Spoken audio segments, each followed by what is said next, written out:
Good morning friends. आज हम लोग क्लास 7th की साइंस एनसीईआरटी का एक चैप्टर देखेंगे। First chapter.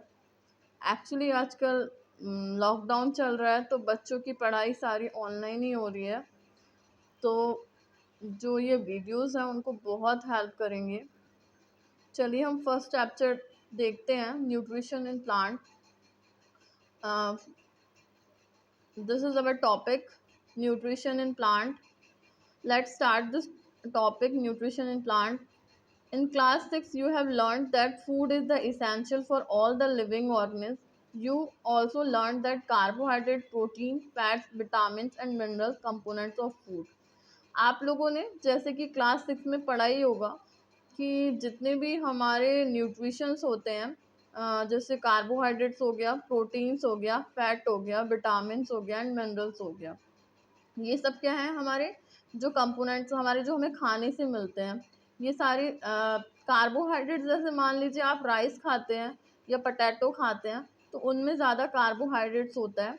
प्लस प्रोटीन्स जो है आप लोग को कहाँ से मिलते हैं, प्रोटीन्स आप जैसे एग हो गया, प्लस चिकन हो गया, प्लस दालें हो गई, जितनी भी हमारी पल्सेज हैं वो सारी चीज़ें हमें कहाँ से मिलती है, प्रोटीन से मिलती है। प्लस हम लोग का जो फैट हो गया वो घी और ऑयल से मिलता है। विटामिन्स जो होते हैं हमें फ्रूट से मिलते हैं, जैसे विटामिन सी के लिए हम लोग ऑरेंज लेते हैं, ग्रेप्स लेते हैं और लेमन लेते हैं, ठीक है। और विटामिन्स हमें जैसे विटामिन डी है हमें सनशाइन से मिलता है। और मिनरल्स हमें कहाँ से मिलते हैं, फ्रूट से मिलते हैं और वेजिटेबल से मिलते हैं। तो ये सारी चीज़ें हमारे फूड में बहुत ही ज़्यादा इम्पोर्टेंट वैल्यू रखती हैं। तो ये सारी हमारे न्यूट्रिशन में, हमारे खाने के तत्व, हमारे खाने की प्लेट में, प्लस जो भी हम डाइट लेते हैं, इन सारी चीज़ों को ध्यान में लेके रखते हैं, ठीक है। तो आप लोगों ने क्लास 6 में पढ़ा ही था। अब हम आगे बढ़ते हैं। All the living organism require food for the plant can synthesis the food themself but animal include the humans can't.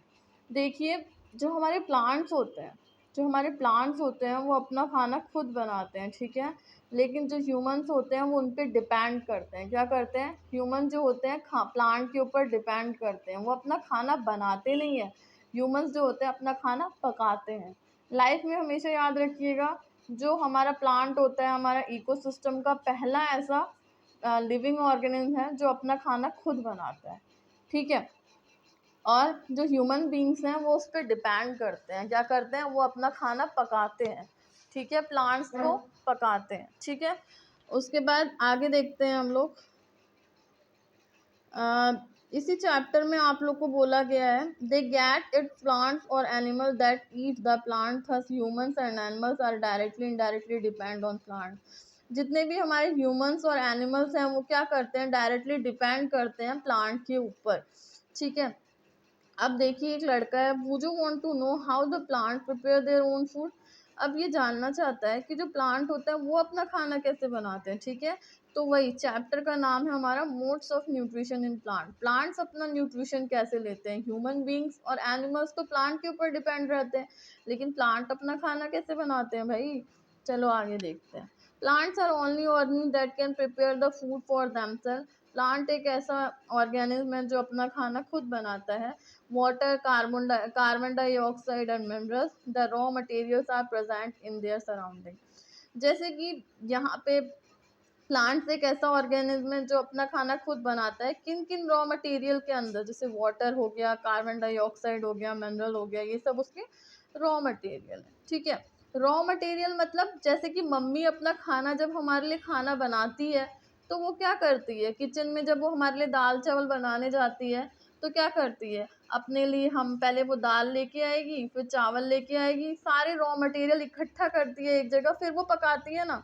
वैसे ही प्लांट जब अपना फूड बनाते हैं तो अपने सारे रॉ मटेरियल इकट्ठा रखते हैं। जैसे पहले वो पानी देखेंगे, फिर वो देखेंगे कार्बन डाइऑक्साइड कहाँ से मिलेगा, फिर मिनरल्स कहाँ से मिलेगा। अपने रॉ मटेरियल वो लोग इकट्ठा करते हैं अपने सराउंडिंग से, फिर वो अपना फूड का प्रिपरेशन स्टार्ट करते हैं, ठीक है। The nutrition enable living organism to build their body, to grow and repair the damaged part of their body and provide the energy to carry out the process. Nutrition is mode taking the food by the organism and it, ठीक है। अब देखते हैं आगे, utilise by the food by the body the modes of nutrition in the organism make the food themselves from the simple substances called autotrophic.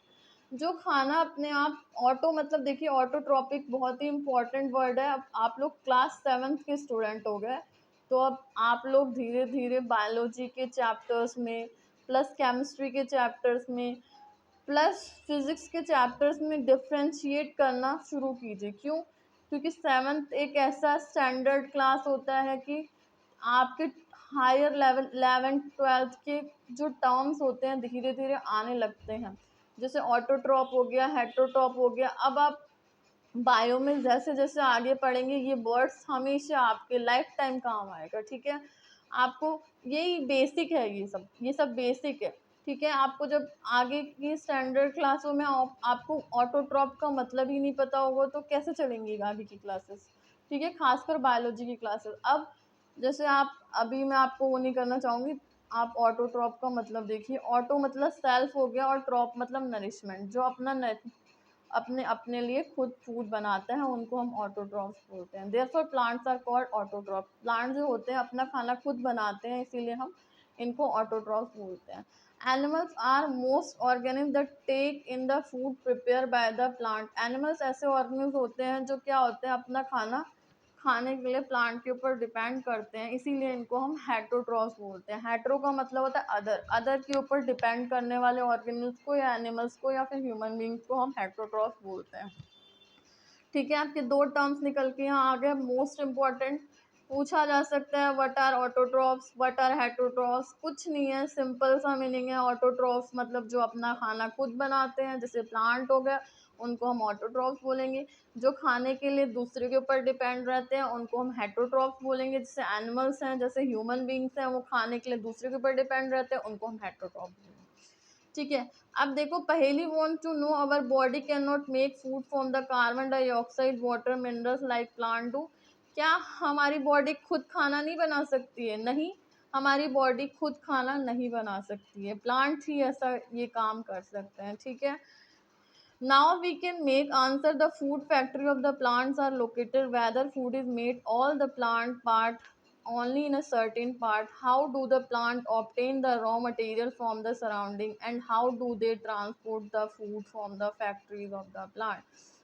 अब हम जानेंगे कि प्लांट में ऐसी कौन सी जगह है जहाँ पे वो अपने रॉ मटेरियल को सराउंडिंग से इकट्ठा करता है, और वो ऐसी कौन सी जगह है जहाँ पे वो अपना खाना बनाता है, ठीक है। प्लांट अपना भोजन कहाँ तैयार करता है? प्लांट जो भोजन तैयार करता है उस प्रक्रिया को हम क्या बोलते हैं? फोटोसिंथेसिस। ये बहुत इम्पॉर्टेंट है, फोटोसिंथेसिस किसे कहते हैं, ठीक है। Food making process in plant. Photosynthesis का मतलब होता है जो प्लांट अपना भोजन बनाता है उसी को हम फोटोसिंथेसिस कहते हैं, ठीक है। Leaves are the food factories of plant, therefore all the raw material must reach the leaf. जो लीव्स होते हैं वो क्या होते हैं? फूड फैक्ट्री है। जैसे हमारे लिए भाई खाना बनना है, हमारे लिए कुक, जैसे बच्चे हैं आप लोग चिप्स खाते हैं, कुरकुरे खाते हैं, ये सब क्या होता है? इन सब की फैक्ट्री होती है ना। पार्ले जी खाते हैं, तो ये सारी चीज़ों की क्या होती है? फैक्ट्री होती है। ये सारी चीज़ें फैक्ट्री में बनती हैं, फिर मार्केट में आ जाती है, बच्चे खरीदते हैं, उसे खाते हैं। These are not good thing for us, but लेकिन हम इनटेक करते हैं, खासकर बच्चे तो ज़रूरी करते हैं, ठीक है। हमें अपने फूड में ज़्यादा से ज़्यादा rich nutritions and carbohydrate foods को अवॉइड करना चाहिए, ज़्यादा से ज़्यादा प्रोटीन इनटेक करना चाहिए, ठीक है। लेकिन वैसे ही जैसे फैक्ट्रीज में हमारे पार्ले जी बिस्किट्स बन जाते हैं, कुरकुरे बन जाते हैं, चिप्स बन जाते हैं, वैसे ही प्लांट में भी उनकी फैक्ट्रीज होती है। जो लीव्स होती है उनकी वो फूड फैक्ट्री होती है जहाँ पे उनका फूड बनता है, और हर एक प्लांट के पार्ट में जाता है लीव्स से। लीव में फूड बनता है, पहले सारे रॉ मटेरियल लीव्स में इकट्ठा होते हैं, फिर वो फूड बनाते हैं और वो पूरे प्लांट में वो फूड को पहुंचाते हैं, ठीक है। Leaves are the food factories of the plant, therefore all the raw material must be reach the leaves. Water and minerals present in the soil. Water और मिनरल कहाँ पे प्रेजेंट होते हैं? सॉइल से एब्जॉर्ब किए जाते हैं, ठीक है। Roots are transported to the leaves, और रूट्स के through roots waters and minerals को एब्जॉर्ब करता है और लीव्स के पास ट्रांसपोर्ट करता है, ठीक है। और कार्बन डाइऑक्साइड कहाँ से आता है भैया? एयर से आता है, आपको पता ही है। एयर में हमारे nitrogen plus oxygen plus carbon dioxide present होती है, जिसमें कि कार्बन डाइऑक्साइड हमारा जो प्लांट होता है वो अपना फूड बनाने के लिए लेता है, ठीक है। अब आगे बढ़ते हैं हम लोग, सेल के बारे में है, इसको मैं आपको बाद में बता दूंगी। अभी हम जो फोटोसिंथेसिस की प्रक्रिया पढ़ रहे हैं उसको क्लियर कर लेते हैं, ठीक है। Through the tiny pores present on the surface of the leaf, तो फिर हमारे जो लीफ पे क्या होते हैं, छोटे छोटे से पोर्स प्रेजेंट होते हैं। These are pores are surrounded by guard cells, such a pores are called stomata. इनको हम क्या बोलते हैं? स्टोमेटा बोलते हैं, ठीक है। अब उसके बाद देखते हैं, waters and minerals are transported to the leaves by the vessels which runs to the like the pipe through the roots the stem branch and the leaves. क्या होते हैं? पाइप्स होते हैं, वेसल्स जिन्हें बोलते हैं हम लीव्स के अंदर, उसी के थ्रू क्या होता है, रूट्स से सारी चीज़ें रूट से स्टेम में पहुंचती है और स्टेम से क्या होता है, लीफ में पहुंचती है, ठीक है। दे आर कंटिन्यूस पाथ और द पैसेज, ये क्या होते हैं? पैसेज होता है, रास्ता होता है ना भाई, किसी भी चीज को पहुंचाने का क्या होता है? रास्ता होता है। वैसे ही प्लांट के अंदर भी जो वेसल्स होते हैं वो काम करते हैं, वो एज अ रूट, पहले हम रूट पे आएगा चीज, रूट पे मतलब एब्जॉर्ब करेंगे मिनरल्स एंड न्यूट्रिशन। अब रूट ने एब्जॉर्ब कर दिया भैया, रूट से अब लीफ तक कैसे जाएगा? तो हमारे जो वेसल्स होते हैं उसको पहुंचाते हैं लीव्स तक, ठीक है। दे आर, उसके बाद nutrition to reach the leaf, they are called vessel, इन्हें हम क्या बोलते हैं? Vessel. You will more about transport of material in the plant in the class chapter 11। ये जो आपको कैसे फूड एंड वाटर प्लांट में ट्रांसपोर्ट होता है, इसके बारे में मेन डिटेल में आप चैप्टर 11 में पढ़ेंगे, ठीक है। चैप्टर 11 में पढ़ेंगे कैसे खाना और पानी जो होता है प्लांट में पहुंचता है, ठीक है। अभी हम फोटोसिंथेसिस की प्रक्रिया देख लेते हैं। The leaves have green pigment is called chlorophyll. जो हमारी पत्ती होती है वो ग्रीन क्यों दिखती है? वो क्लोरोफिल की वजह से ही ग्रीन दिखती है, ठीक है। अगर आपसे बच्चों कोई पूछे कि हमारी जो लीव्स होती है वो ग्रीन कलर की क्यों दिखती है, तो उसमें क्लोरोफिल नाम का एक पिगमेंट पाया जाता है, जिसकी वजह से जो लीव्स होती है वो ग्रीन दिखती है, ठीक है। It help to leave to the capture the energy of the sunlight. This energy used to synthesize and prepare the food from the carbon dioxide water. Since synthesis food occur presence of sunlight is called photosynthesis। क्या करता है ये leaf, जो chlorophyll अगर ना हो तो sunlight की जो रोशनी पड़ती है, सनलाइट की जो एनर्जी आती है हमारे अर्थ पे, वो कैप्चर ही ना हो। क्लोरोफिल का मेन इंपॉर्टेंट वर्क क्या होता है? वो सनलाइट की एनर्जी को कैप्चर करता है अपने अंदर, ठीक है। उसकी वजह से हमारे प्लांट अपना फूड बना पाते हैं। सबसे मेन एक कंपोनेंट है हमारा सनलाइट। सनलाइट जैसी आती है अर्थ पे तो जो प्लांट होते हैं वो क्या करते हैं? उसको कैप्चर करते हैं, क्लोरोफिल उसे कैप्चर करता है, प्लस जितने भी उसने रॉ मटेरियल इकट्ठा किए थे, कार्बन डाइऑक्साइड हो गया, वाटर हो गया, मिनरल हो गया, सारी चीज़ें इकट्ठा हो जाएंगी, फिर सनलाइट की रोशनी हो जाएगी, फिर लीव्स अपना फूड तैयार कर लेगा, ठीक है। प्रेजेंस ऑफ सनलाइट, सनलाइट की प्रेजेंस में, इसी को हम लोग बोलते हैं फोटोसिंथेसिस, ठीक है। फोटो मतलब light, synthesis to combine. Photo का मतलब होता है लाइट और सिंथेसिस मतलब जितने भी मटेरियल थे सबको हमने क्या किया? कंबाइन कर दिया, फिर प्लांट ने क्या किया? अपना भोजन बना दिया। We find that chlorophyll, sunlight, carbon dioxide and water are the necessary to carry the process of photosynthesis। Main component क्या होते हैं भाई फोटोसिंथेसिस की प्रक्रिया करने के लिए? पहला हमारा कार्बन डाइऑक्साइड हो गया, वाटर हो गया, फिर हमारा जो हो गया सनलाइट हो गया, और हाँ, ये जो तीन चीज़ें हैं प्लस क्लोरोफिल हो गया, चार चीज़ें हैं, ये हमारी फोटोसिंथेसिस की प्रक्रिया करने के लिए बहुत ज़रूरी होते हैं। It is a unique process on the earth, ये अर्थ में सबसे यूनिक प्रोसेस है भाई। ये मतलब इतनी ज़्यादा यूनिक प्रोसेस है कि हमारा पूरा होल इकोसिस्टम इसी के ऊपर डिपेंड करता है। हमारा क्या बोलते हैं, खाने की जितनी भी साइकिल्स हैं, फूड चेन से सब कुछ इस प्लांट के ऊपर डिपेंड करता है, ठीक है। हमारा सबसे मेन सोर्स ऑफ जो है वो है प्लांट, और प्लांट अपना खाना खुद बनाता है, इसी की वजह से हमारा होल इकोसिस्टम चलता है, ठीक है। The sun is the ultimate source of the energy for all the living organism, और जो हमारा सन है वो अल्टीमेट सोर्स है जो हमारे लिविंग ऑर्गेनिज्म के लिए, ठीक है। Can you imagine the life on the earth in the absence of photosynthesis? क्या आप इमेजिन कर सकते हैं बिना फोटोसिंथेसिस पर लाइफ पॉसिबल है? नहीं, बिल्कुल भी नहीं। In the absence of photosynthesis there would be no food to be any food. किसी के पास खाना नहीं होगा अगर फोटोसिंथेसिस की प्रक्रिया नहीं होगी, तो क्या होगा, किसी के पास भी फूड नहीं होगा। ठीक है, directly indirectly depend on food made by the plant. Directly indirectly क्या होता है, हम लोग किस पे डिपेंड करते हैं, प्लांट के ऊपर डिपेंड करते हैं। Beside oxygen which is essential for survival, और साथ में हमें प्लांट क्या देते हैं, ऑक्सीजन। इसीलिए तो बोलते हैं प्लांट लगाइए, प्लांट ग्रो कीजिए, मोस्टली जितने हो सकते हैं प्लांट लगाइए। हम अगर प्लांट नहीं होंगे तो ना तो हमें ऑक्सीजन मिलेगा, और मेन बात है कि ना हमें खाना मिलेगा, सीधी सी बात है।